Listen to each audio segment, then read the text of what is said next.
going on, guys, and welcome back to our Let's Play here on the Surviving Java series. Yep, it's been around about a good 2-3 days since I've done any recording. I've done quite a bit more end busting, going out looting, getting some more backup elytras, so our toolbox is looking pretty healthy with elytras now, should we happen to die and lose ours for any reason. We've also got a bunch more different pieces of armor, tools and whatnot. Some of it have pretty junky enchants like Curse of Vanishing, and I've got a few of them like that, yeah, unfortunately, but I'm fairly sure there's a way to get rid of them. I need to look into it a little bit more when combining items. But below here we have finally got all of the walls done with the white concrete as our sort of base building layer, and then I actually finally picked a colour scheme to go with. And if we go check out our kelp farm, you can sort of get an idea of what it is.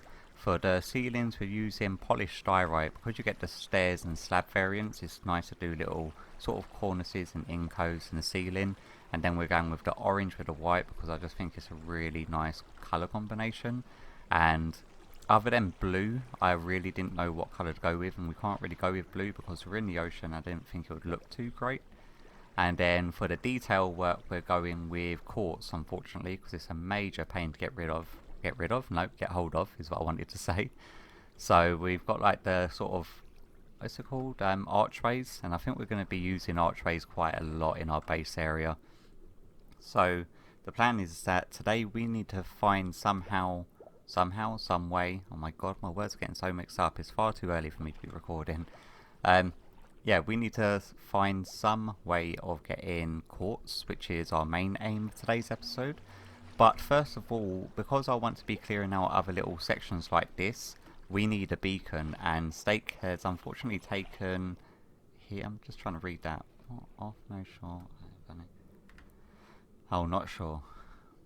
Okay, fair enough. So we need to find finally get a beacon. Now I did actually go to one of the nether fortresses and go basically hunting with the skeletons for the better part of about 2.5-3 hours, and I only managed to get one skull, but then luckily I had Mac drop one off and then I had Steak drop one off, and they was kind enough to name their skulls, so they are no longer stacking. Hopefully I don't have to rename them in order to use them to spawn a wither. I don't think you do, because I think the MBT data, MBD, yeah, I think it's the MBT data is staying the same regardless if you name it, or is it the MBT data that changes? Yeah, well, usually with the skeletons, I would find some way of cheesing it, because on Bedrock I fought it enough times, but I've never fought it properly on Java, so I thought we can make it a little bit interesting on ourselves, and we've got our special boxes here, should anything go awry, because I don't want to end up losing all of my decent stuff. And I've actually dug out a little sort of corridor down below. Where are you? Is in one of these walls just over here.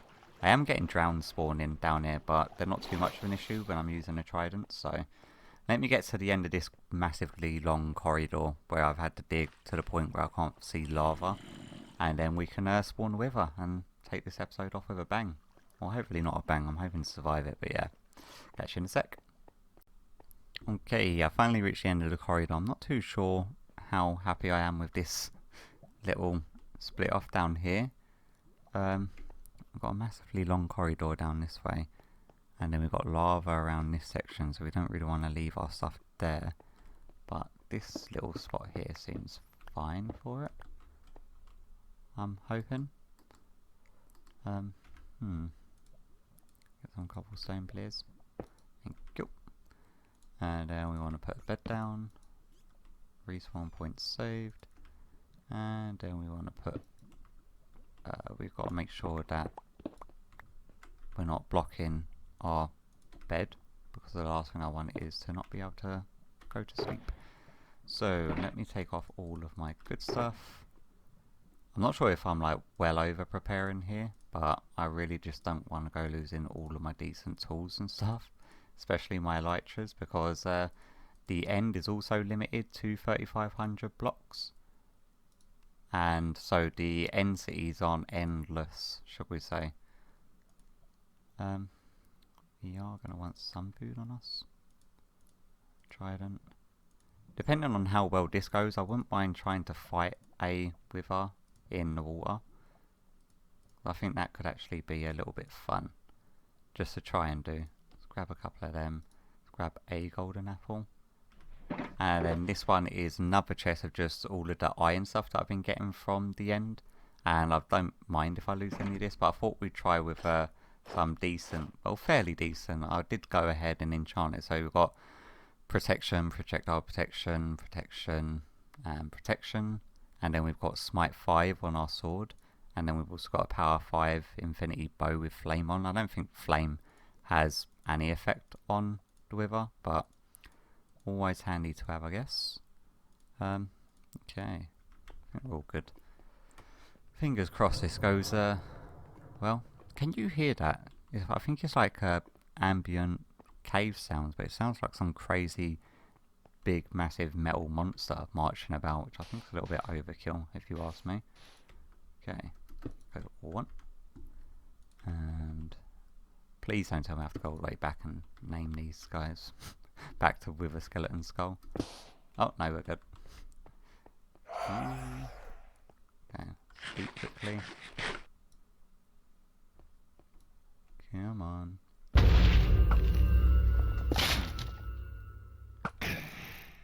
So I should just damage him like this until he gets to the hit stage. And wow, this is just stupidly loud, by the way. I do apologise. I'll try to adjust the volume. Okay.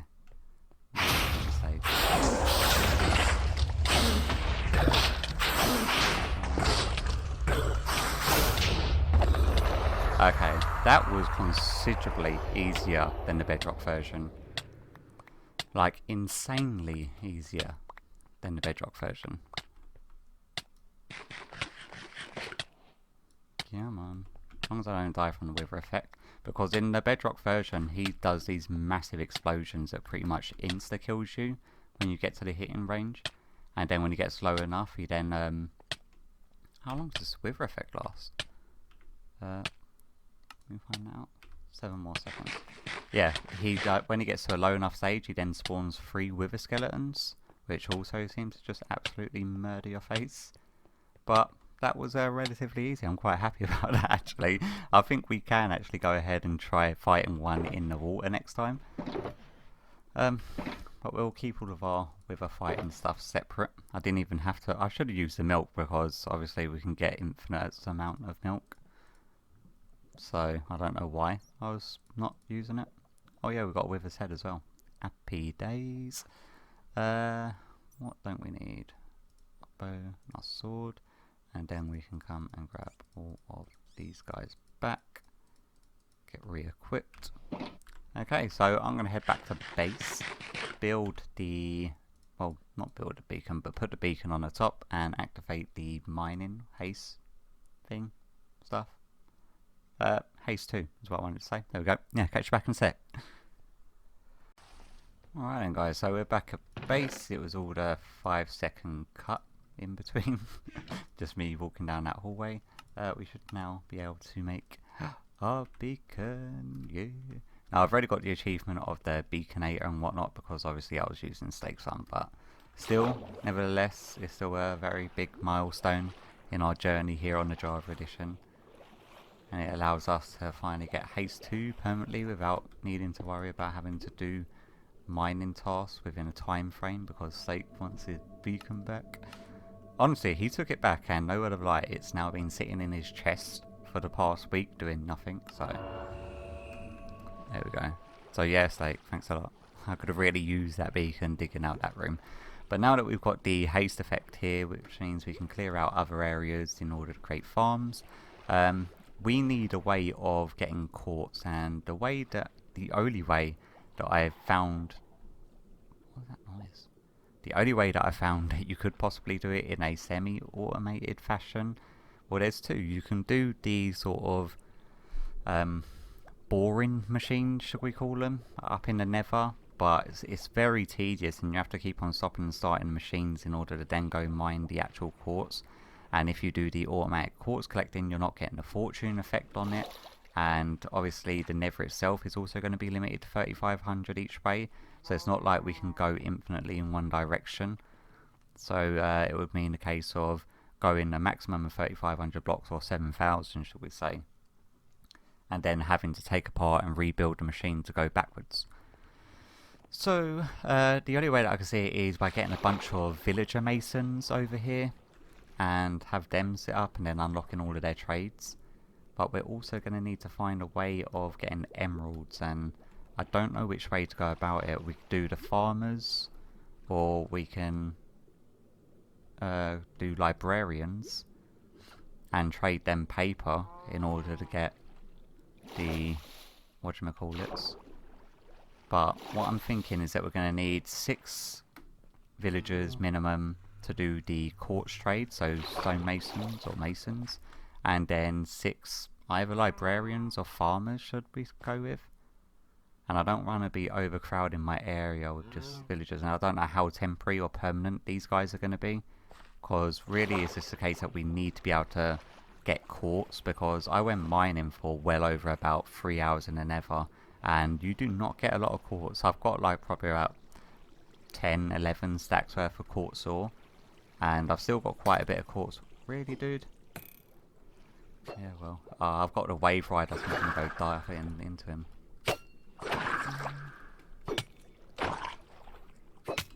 Ouch. Did you jump? No, you didn't. Excuse me. Yeah, so I didn't want to go overcrowding my area with villagers, which means we're going to need an area like a holding cell area.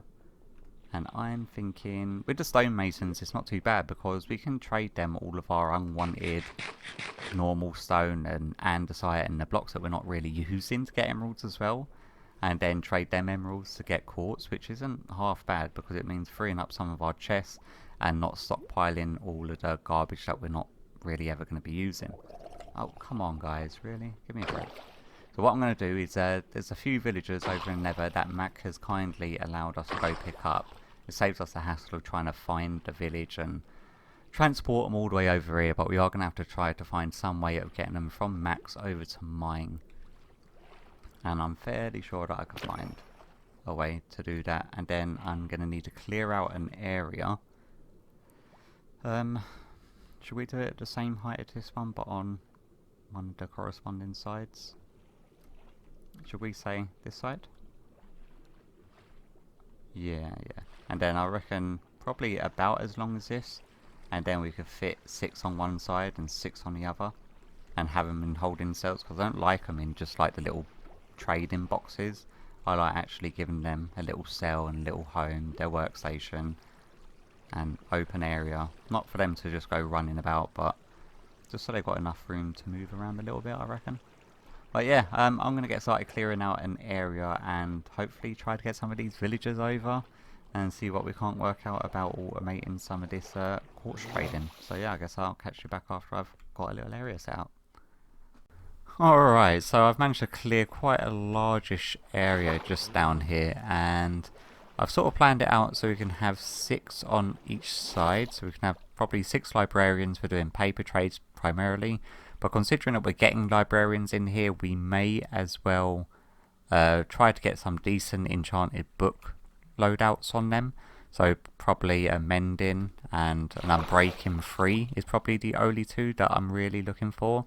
All the other enchants you can pretty much get quite easily by doing enchants, and as you can see by my level, we have actually got a gold farm up and running, which Steak went and built. It's all Mango's design, I believe.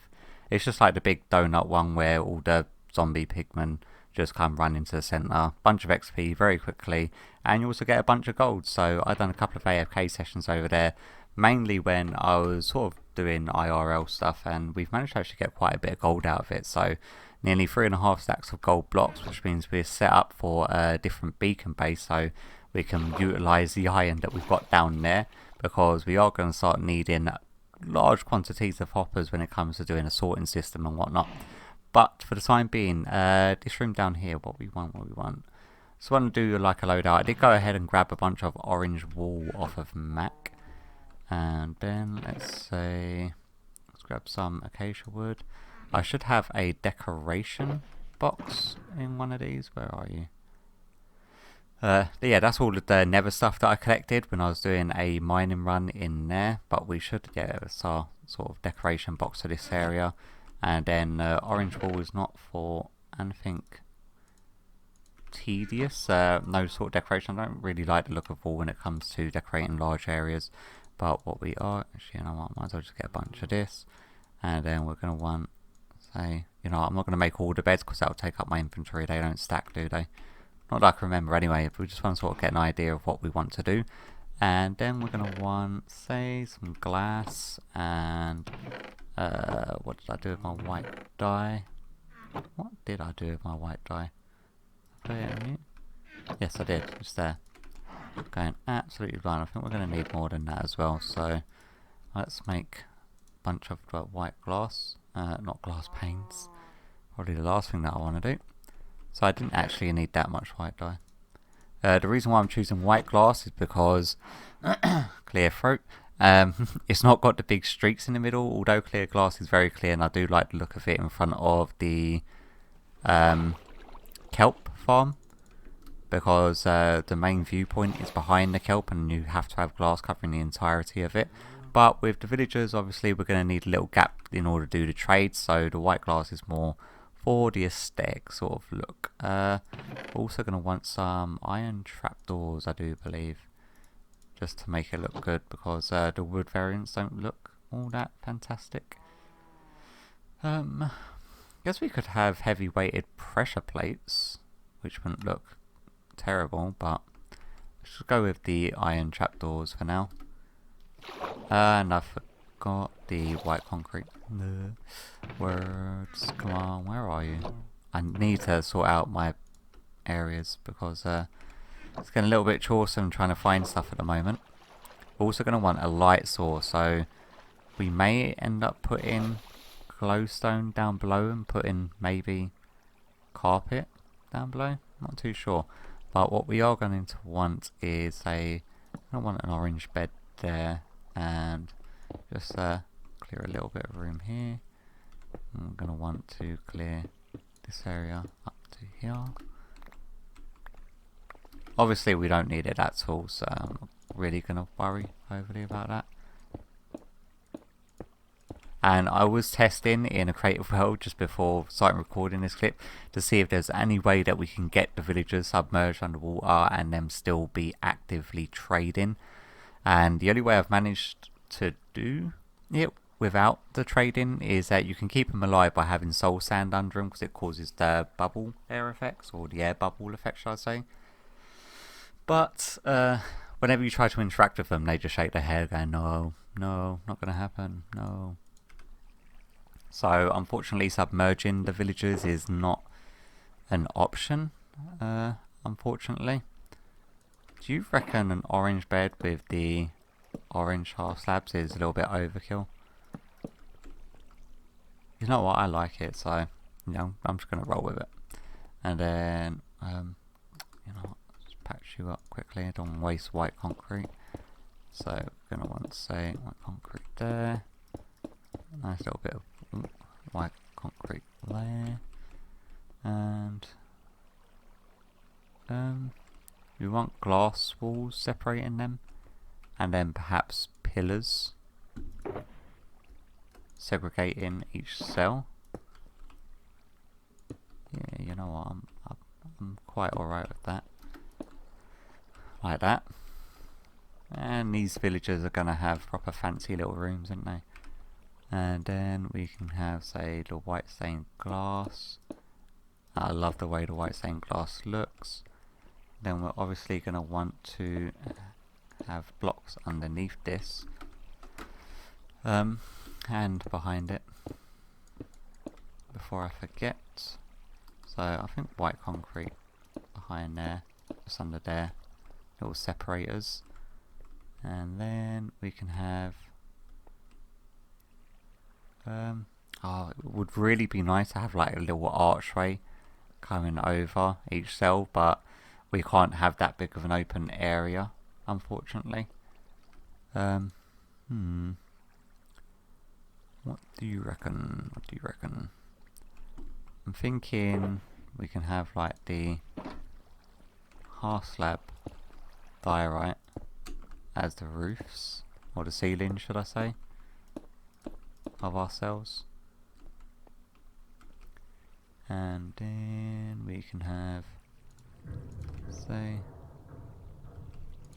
push you guys. Oh, there we go, it's fine.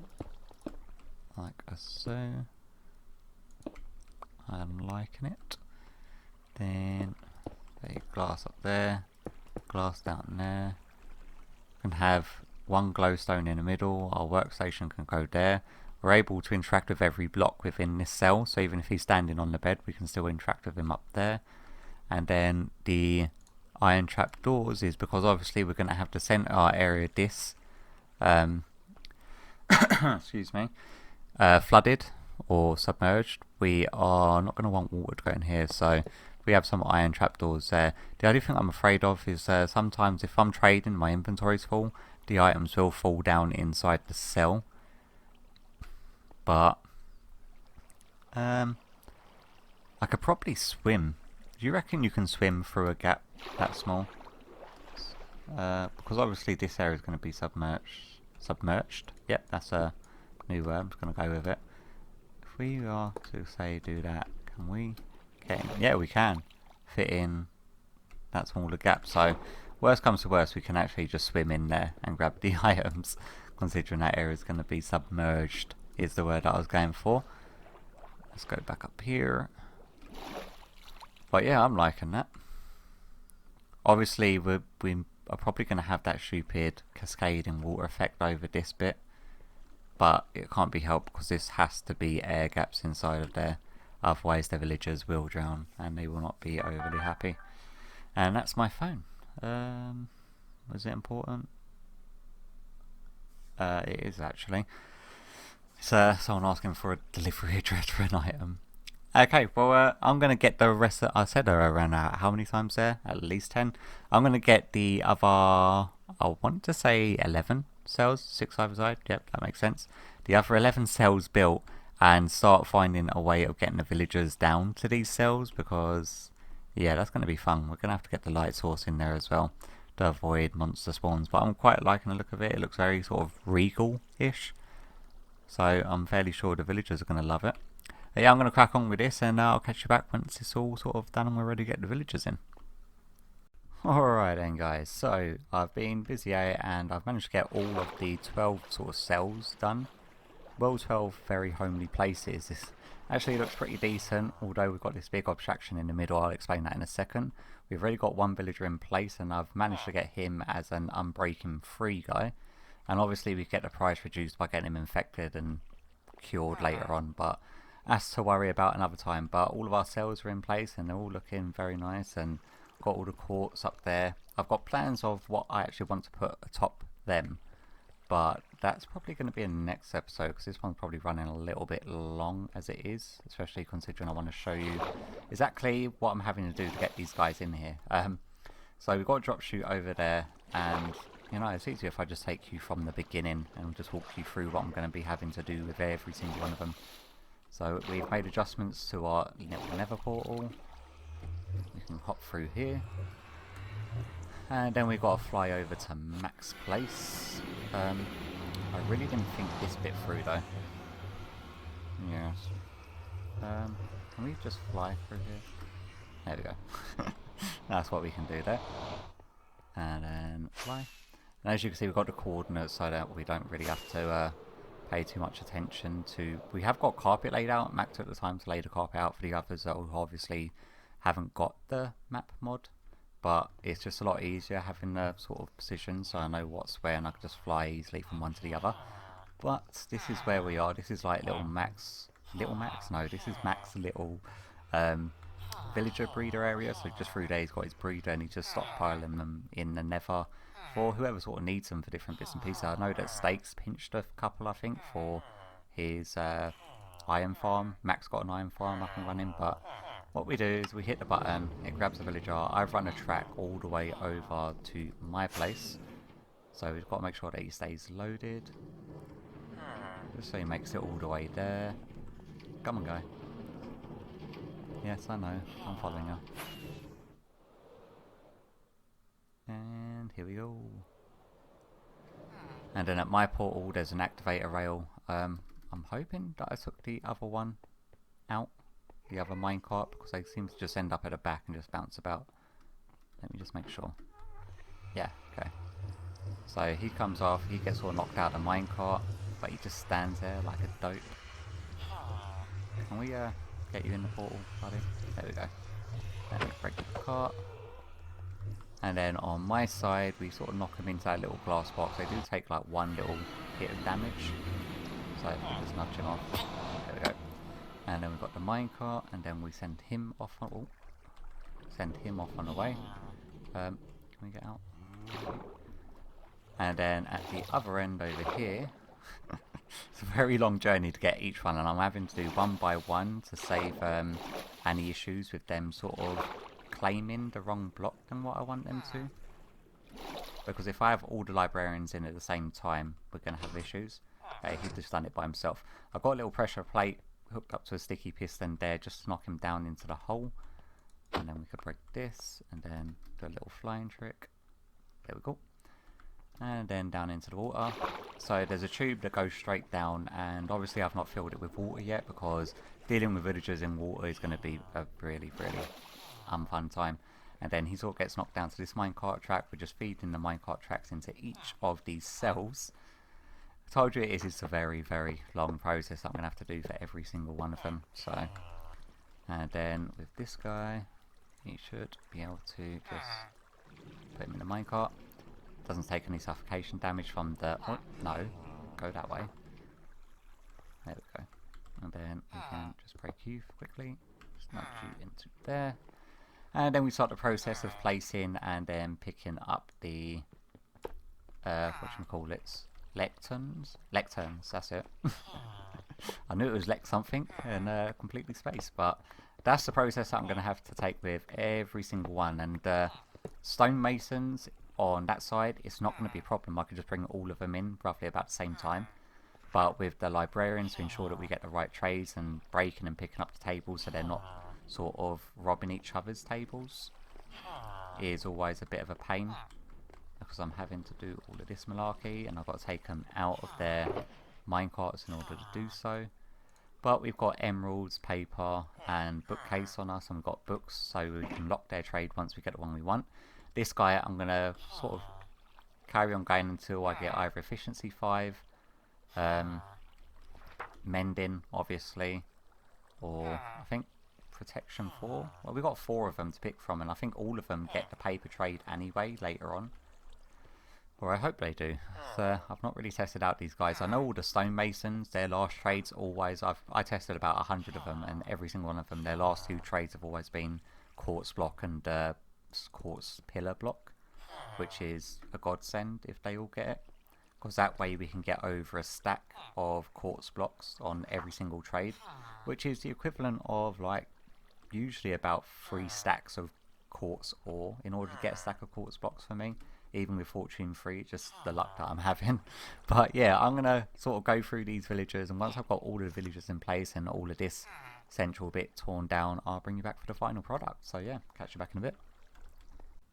Alright then guys, so I've got all 12 of them in, and I've been unlocking all of the masons trades. They're actually asleep right now. Let me sleep away tonight to make them all get back up. Come on. And awake. Rise and shine. So yeah, I've unlocked all of their trades, and we have got the quartz and the pillar of quartz on all 6 of them. And I've been... oh, what is he? I don't know how they're doing this. They're managing to sleep in the bed next door somehow, so I now have to get one of these guys back into his cell. And I may need to move around the bed. Yeah, I may put the bed just on the side there and back them onto one another. Yeah, I'm going to have to do that. Nevertheless, anyway, we go through these. There is one of the good trades. Now, what I have been doing is just behind here, we've got a zombie who's just under here. We have adequately named him Dave 2.0. Unfortunately, Dave 1.0 died to her iron golem that the villagers chose to spawn when I was getting them infected. So I infected a couple of them and cured a couple of them. One of them is this guy. So we've got the 1 emerald for a mending book, no, 1 emerald for sharpness, 1 emerald for a mending book, and we've got some pretty good trades on him. Depth Strider 3, there's only one rubbish one, which is the Blast Protection 2, but otherwise very decent trades. And we also done one before him, which was, is it you? No, not you, that's the one that I want to do.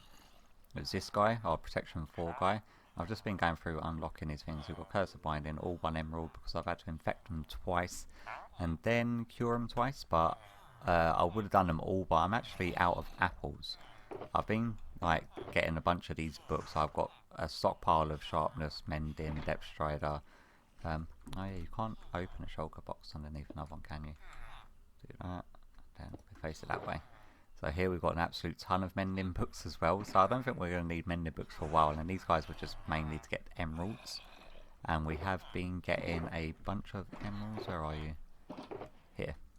So what I've been doing with the emeralds is that one of these guys have... Is it you?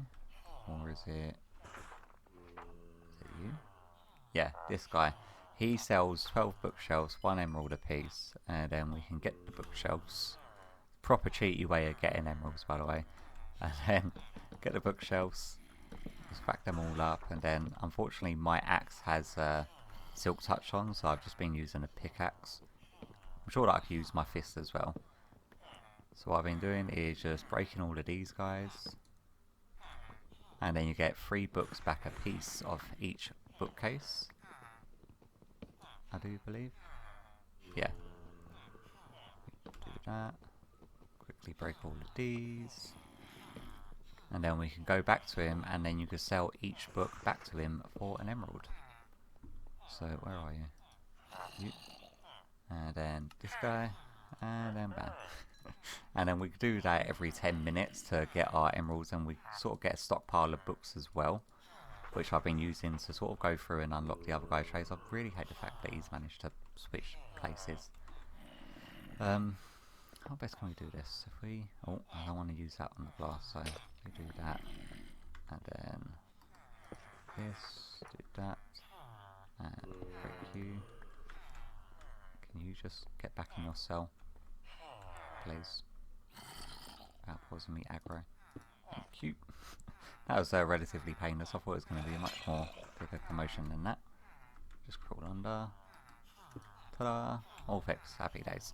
Yeah, so what I'm going to do in between this episode and next is actually get all of these guys infected twice and cure them all twice. I'm going to have to move the zombie round the back and round the back of these ones. All I've been doing is sort of closing them in, then breaking the 2 blocks, letting the zombie infect them, cure, infect, cure. And yeah, so that's pretty much where I'm at the moment. And unfortunately we've not got time left in today's episode to actually finish this place off. I have got plans on what I want to put above each one of these, but I think we're going to have to leave that to next episode, because I'm afraid that we are definitely out of time. This episode's probably dragged on a lot longer than I was expecting it to as well. Everything dealing with villagers is just a bit of a nightmare. Like getting all the trades that I wanted just took a lot more time. It's taken me about 3 days in total to sort of record this one episode. So I hope you've enjoyed it nonetheless, and hopefully I'll catch you. Apparently Sake's having a bit of issues. Hopefully I'll catch you all in the next one. So yeah.